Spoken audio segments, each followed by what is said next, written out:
Hello friends, எல்லோரும் எப்படி இருக்கிறீங்க? இன்றைக்கி நம்ம என்ன பார்க்க போகிறோம்னு பார்த்தீங்கன்னா, நெல் பயிர்லேருந்து நெல்லை நம்ம எப்படி இப்போ தனியாக எடுக்க போகிறோன்றது தான் பார்க்க போகிறோம். அறுவடை செஞ்சு வச்சுருக்கிற பயிர் நம்ம இப்போ இதை மிஷினில் கட் பண்ணல. இந்த நெல் எல்லாமே கையில் தான் கட் பண்ணி வச்சுருக்குறோம். அறுவடை செய்கிற நேரத்தில் மழை பெஞ்சதுனால நெல் எல்லாமே சிதறிடுச்சு. அதனால எதிர்பார்த்த அளவுக்கு நெல் வரல. இது நெல் பயிர்லேருந்து நெல்லை தனியாக எடுக்கிற மிஷினு. இந்த வண்டி பர் ஹவர் ரெண்ட்டு இல்லைன்னா ஒன் டே ரெண்ட்டு அந்த மாதிரி இதில் தான் கிடைக்கும். இந்த மிஷின் ஒர்க் ஆகிற இடம் பார்த்திங்கன்னா அப்படியே ரொம்ப தூசியாக ரொம்ப டஸ்டியாக இருக்கும். நீங்கள் மாஸ்க் இல்லைன்னா ஸ்கார்ஃப் அந்த மாதிரி எதாவது கட்டிட்டு தான் இருக்கணும். ஏன்னா உங்கள் ட்ரெஸ்ஸஸ் அது எல்லாமே இந்த மாதிரி உங்களுக்கு பார்த்தாலே தெரியும் எப்படி இந்த டஸ்ட் பறக்குதுன்னு. இதோட வேஸ்ட் எல்லாமே அந்த பயிரோட வேஸ்ட் இந்த பக்கம் வந்துடும். இது நம்ம மாட்டுக்கு வைக்கோலாக யூஸ் பண்ணிக்கலாம். இந்த வைக்கோலை வெயிலில் காய வைக்கணும்.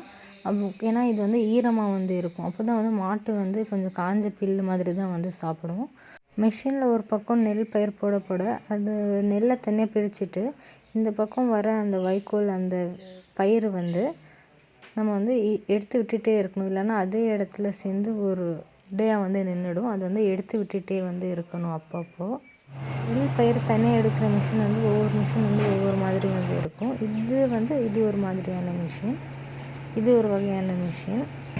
இப்போ நீங்கள் பார்த்தீங்கன்னா கீழேருந்து ஒருத்தர் நெல் பயிர் எடுத்து கொடுத்துட்டு இருக்கிறாரு. அங்கே இன்னொருத்தர் சைடில் வாங்கி நின்று அது பண்டல் பண்டலாக கட்டியிருப்பாங்க.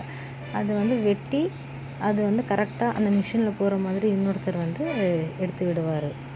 இப்போது உங்கள்கிட்ட இருக்கிற இந்த நெல் ஈரமாக இருந்துச்சுன்னா நீங்கள் வெயிலில் காய வைக்கணும்.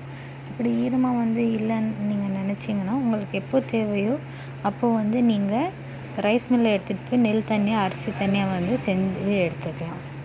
இதே மாதிரி இன்ட்ரெஸ்டிங்கான வீடியோஸ்க்கு நம்ம சேனலை மறக்காமல் சப்ஸ்கிரைப் பண்ணிவிடுங்க. உங்கள் ஃப்ரெண்ட்ஸ்க்கும் ஷேர் பண்ணிவிடுங்க.